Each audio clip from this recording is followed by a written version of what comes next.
सियासत में सियासतदान काल और परिस्थिति के अनुसार कैसे रंग और भेष बदल लेते हैं। चुनाव चले जाते हैं तो कार्यकर्ताओं की ये पूछ कम हो जाती है। कार्यकर्ताओं को इस नज़र से देखा जाता है, अगर घर पे भी चले जाएं किसी विधायक या मंत्री के, इस नज़र से देखा जाता है कि ये यहाँ आया क्यों है। लेकिन जैसे ही चुनाव नज़दीक आते हैं, कार्यकर्ताओं की याद ऐसे सताती है जैसे किसी प्रेमिका की याद सता रही हो। अब राजस्थान की 7 सीटों पर उपचुनाव होने हैं। 13 नवंबर को वोटिंग होगी और 23 नवंबर को चुनाव के परिणाम आएंगे। वो परिणाम ये तय करेंगे कि क्या 2024 के लोकसभा चुनाव में कांग्रेस की परफॉर्मेंस बरकरार रहती है या फिर भारतीय जनता पार्टी में जिस तरीके से हरियाणा के चुनाव के बाद हरियाणा में जिस तरीके से कांग्रेस की लहर चल रही थी और चुनाव परिणाम जब आए तो भारतीय जनता पार्टी का एक गुब्बारा फूट के निकला जिसने सबको चकित कर दिया। हरियाणा विधानसभा चुनाव के परिणाम के बाद तमाम समीक्षकों ने अपनी अपनी समीक्षाएं पेश की। तमाम बड़े मीडिया हाउस ने अपनी गलती स्वीकार की कि हम ग्राउंड रियलिटी नहीं पहचान पाए थे कि चुनाव परिणाम इस तरीके से बदल जाएंगे। सबसे बड़ी बात कि कांग्रेस पार्टी जहां अपने कार्यकर्ताओं को चुनाव के समय याद करती है या फिर किसी बड़े नेता के आगमन पर अपने कार्यकर्ताओं को इकट्ठा करती है, वहीं भारतीय जनता पार्टी अपने कार्यकर्ताओं के साथ 365 दिन काम करती है। जिस तरीके से एक बीटेक करने वाले छात्र को 4 साल में 8 सेमेस्टर और सैकड़ों किताबें पढ़नी पड़ती हैं, उसी तरीके से भारतीय जनता पार्टी के एक आम कार्यकर्ता को भी 365 दिन काम करना पड़ता है और अलग अलग तरीके के कामों की अलग अलग रिपोर्ट अलग अलग जगह भेजी जाती हैं। इससे भारतीय जनता पार्टी के जो कार्यकर्ता हैं, जो ग्रास रूट लेवल के कार्यकर्ता हैं, वो पार्टी की रीति नीतियों से जुड़े होते हैं। पार्टी अगर किसी बड़े कद के चेहरे का टिकट काट भी देती है तो उनके जो छोटे कार्यकर्ता हैं, जो 365 दिन पार्टी के लिए काम करते हैं, वो हताश नहीं होते और भारतीय जनता पार्टी की रीति नीति के साथ चले जाते हैं। वहीं कांग्रेस पार्टी की अगर बात करें तो वहाँ हर इलाके में नए नए छत्रप हैं और कांग्रेस पार्टी उन छत्रपों से बाहर निकलकर किसी और तरफ देख भी नहीं पाती है। अगर हरियाणा चुनाव की समीक्षा में मेरी नज़र से करूं तो सबसे बड़ा भारतीय जनता पार्टी के पास ये फायदा रहा कि कार्यकर्ताओं को 365 दिन काम देना और उनके काम की समीक्षा करना भारतीय जनता पार्टी को कांग्रेस पार्टी की लहर के बावजूद जीत दिला गई। अब राजस्थान की बात करें तो लोकसभा चुनाव के बाद ये लगने लगा था कि चूंकि राजस्थान की 5 सीटों से जो विधायक थे वो सांसद बन के गए और उसी समय से ये चर्चाएं होने लगी थी। जिस तरीके के लोकसभा के चुनाव के परिणाम आए थे, उनको देखते हुए लगता था कि 5 सीटों में कम से कम कांग्रेस पार्टी 4 सीटें जीत जाएगी। हालांकि उसके बाद 2 सीटें 2 विधायकों की मौत के बाद खाली हुई। उदयपुर की सेलम्बुर और अलवर के रामगढ़ की सीट कांग्रेस विधायक जुबेर खान की मौत के बाद खाली हुई। तो रामगढ़ में भी ये माना जा रहा था कि कांग्रेस पार्टी यहां चुनाव जीत जाएगी। लेकिन हरियाणा के चुनाव के परिणामों ने तमाम भारतीय जनता पार्टी के निराश कार्यकर्ताओं की उम्मीद बढ़ा दी है।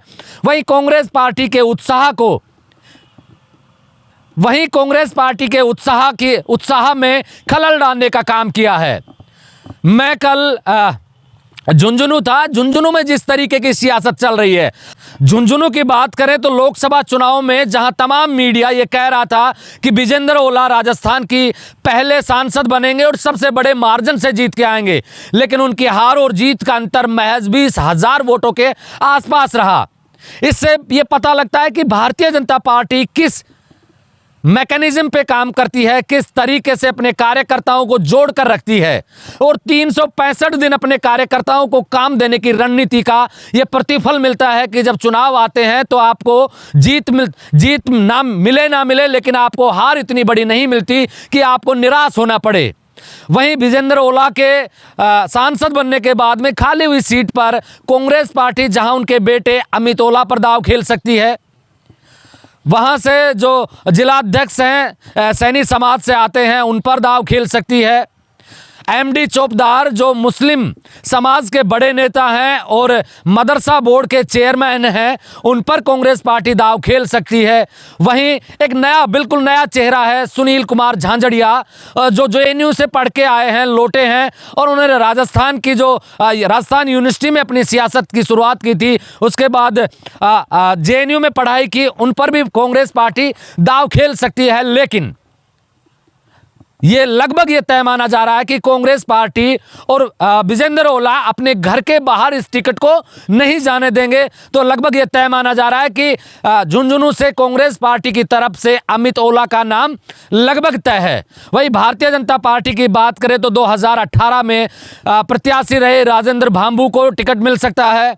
2023 में बीजेपी के प्रत्याशी रहे बबलू चौधरी को टिकट दिया जा सकता है। उसके अलावा जो 2 बार झुंझुनू से सांसद रहे थे भारतीय जनता पार्टी के नरेंद्र खीचड़, उनकी पुत्र वधू जो अब झुंझुनू से जिला प्रमुख है हर्षिनी कुलहरी, उन पर भी पार्टी दांव खेल सकती है। इन तमाम नामों के बीच अगर कुल मिलाकर ये कहा जाए तो 2 नामों पर ज़्यादा चर्चाएं हैं। बबलू चौधरी जो उपराष्ट्रपति कुलदीप धनखड़ के बेहद नज़दीकी माने जाते हैं, वही राजेंद्र भांबू जिनको 2018 में भारतीय जनता पार्टी ने टिकट दिया था और 23 में बगावत करके चुनाव लड़े थे, वो पूर्व मुख्यमंत्री वसुंधरा राजे सिंधिया के करीबी माने जाते हैं। दोनों की बात करें तो दोनों में से कुलदीप धनखड़ का जो पलड़ा है वो भारी माना जाता है। हालांकि भारतीय जनता पार्टी और कांग्रेस को तय करना है कि वहां से किसको टिकट दिया जाता है, लेकिन ग्राउंड की रियलिटी देखें तो वहां मुस्लिम समाज खासा नाराज है और उनसे सटते हुए प्रदेश में जिस तरीके से सैनी को, नायब सैनी को मुख्यमंत्री बनाया है, उसको देखते हुए चूंकि झुंझुनू में सैनी वोटर्स भी बहुतायत में हैं, अगर नायब सैनी के बनने से जो सैनी वोटर्स हैं अगर वो बीजेपी की तरफ जाते हैं तो आप तय मानिए कि कांग्रेस पार्टी के लिए वहां खतरे का निशान बनता जा रहा है, क्योंकि मुस्लिम नाराज हैं। नायब सैनी के मुख्यमंत्री बनने के बाद में सैनी वोटर्स का झुकाव भारतीय जनता पार्टी की तरफ रहेगा। तो और राजेंद्र गुड़ा जिस तरीके से निर्दलीय के तौर पर दाव अपनी ताल ठोक रहे हैं, तो वो भी ज़्यादा जो वोट काटेंगे वो कांग्रेस पार्टी के लेंगे और जो कम वोट वो ले पाएंगे वो भारतीय जनता पार्टी के कैडर वोट में सेंध लगा पाएंगे। अलवर की बात करें तो कांग्रेस पार्टी ने तय कर लिया है कि जुबेर खान के बेटे, छोटे बेटे आर्यन खान पर दाव खेलेगी। वही भारतीय जनता पार्टी की बात करें तो सुखवंत सिंह, जय आहूजा, ज्ञानदेव आहूजा और बनवारी लाल सिंघल अभी चारों रेस में बने हुए हैं। उसके अलावा नए चेहरों की बात करें तो देवेंद्र दत्ता जो रामगढ़ से पूर्व सरपंच रहे हैं और उसके अलावा मेजर धीर सिंह नत्थी भी अभी तक रेस में बने हुए हैं। मेजर धीर सिंह नत्थी के जो दादा थे वो रामगढ़ से, उस समय रामगढ़ विधानसभा नहीं हुआ करती थी, गोविंदगढ़ हुआ करती थी, गोविंदगढ़ से 2 बार विधायक रह चुके हैं उनके दादा, जिन्होंने एक बार तो जो बाबू शोभाराम कॉलेज जिनके नाम पे बना हुआ है, बाबू शोभाराम गृह मंत्री हुआ करते थे राजस्थान के, उनको निर्दलीय चुनाव लड़कर उनको हरा दिया था। इसके अलावा बात करें तो नानक राठौड़ पर भी भारतीय जनता पार्टी दाव खेल सकती है, लेकिन ये तभी मैदान में आएंगे जब दिल्ली से इनको चिट्ठी आएगी, क्योंकि ना तो ये पार्टी से टिकट मांग रहे हैं, लेकिन इनका प्रभाव इतना माना जाता है कि प्रधानमंत्री नरेंद्र मोदी की पत्नी जब भी अलवर आती हैं इनके घर पर रुकती हैं। वहीं अगर देवली उनियारा से भारतीय जनता पार्टी के उम्मीदवारों की बात करें तो भारतीय जनता पार्टी 2013 से 18 तक देवली से विधायक रहे राजेंद्र गुर्जर पर दांव खेल सकती है, विक्रम गुर्जर पर दांव खेल सकती है, विजय बैंसला जो पूर्व प्रत्याशी रहे हैं उन पर दांव खेल सकती है, सुनीता बैंसला जो विजय बैंसला की बहन है उन पर भी दांव खेल सकती है, और सबसे चौंकाने वाला नाम जो टोंक सवाई माधोपुर से सांसद रहे हैं सुखवीर सिंह जौनपुरिया, उन पर भी पार्टी दांव खेल सकती है।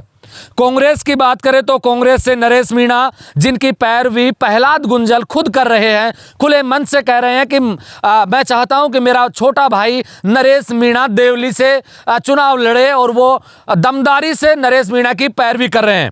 वहीं दूसरे नाम की बात करें तो हरीश मीणा जो अब सांसद हैं, उनके बड़े भाई नमो नारायण मीणा पर भी कांग्रेस पार्टी दांव खेल सकती है। और नमो नारायण मीणा अगर चुनाव लड़ते हैं तो फिर ये तमाम जो नाम मैं बता रहा हूं इनका कोई औचित्य नहीं रह जाएगा। वहीं एक हंसराज गुर्जर है, धीरज गुर्जर पर भी पार्टी दांव खेल सकती है, क्योंकि धीरज गुर्जर प्रियंका गांधी के काफ़ी नज़दीकी हैं। और सबसे बड़ी बात कि देवली उनियारा से भारतीय जनता पार्टी गुर्जर चेहरे पर दांव खेलती आई है और वहीं कांग्रेस पार्टी मीणा चेहरे पर दांव खेलती हुई आई है। और सबसे बड़ी बात कि अब तक जितने भी विधायक देवली से बने हैं तमाम बाहर के जो लोग हैं, जो उस विधानसभा के ना होकर बाहर से पार्टियां टिकट देकर भेजती हैं, वो चुनाव जीतते हुए आए हैं।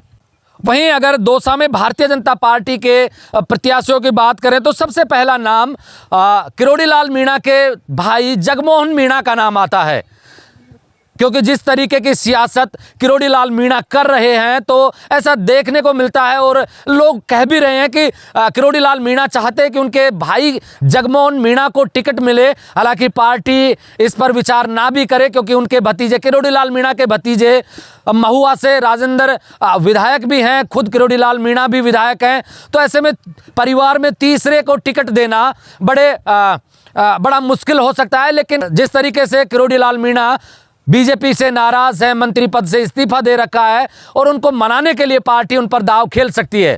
वहीं दूसरे नाम की बात करें तो शंकरलाल शर्मा, जिनको पार्टी ने 2 बार टिकट दिया है, वो दोनों बार चुनाव हार गए हैं, उन पर भी दांव खेल सकती है। लेकिन उनकी उम्र का तकाजा है, उनकी उम्र काफ़ी हो गई है। लेकिन सियासत में बूढ़ा कौन होता है? बंदर जितना बूढ़ा होता है उतनी कुलाटियां मारता है। ये बात सियासतदानों पर भी लागू होती है। तो शंकर लाल शर्मा भी टिकट के प्रमुख दावेदारों में से हैं। वहीं नीलम गुर्जर का भी नाम आता है, जिन पर भी पार्टी दांव खेल सकती है। कांग्रेस की बात करें तो कांग्रेस में ये लगभग तय माना जा रहा है कि टिकट जो सांसद हैं दौसा से मुरारी लाल मीणा, उनके इशारे पर मिलेगा। उनकी बेटी का नाम भी दावेदारों में है, उनकी पत्नी का नाम भी दावेदारों में है। हालांकि मुरारी लाल मीणा ये कहते आए हैं कि मैं चाहता हूं कि कांग्रेस पार्टी मेरे परिवार के बाहर से कोई उम्मीदवार उतारे। हालांकि सियासतदान में मैंने कहा था कि नेता के दिल और दिमाग में अलग बातें चल रही होती हैं, लेकिन उनका जो बोलने का तरीका होता है, जब वो बोलते हैं तो अलग तरीके की भाषा का इस्तेमाल करते हैं। वहीं मुरारी की पत्नी के बाद अगर बात करें तो सुरेंद्र गुर्जर हैं और बांदीकुई से पूर्व विधायक जीआर खटाना पर भी पार्टी दांव खेल सकती है।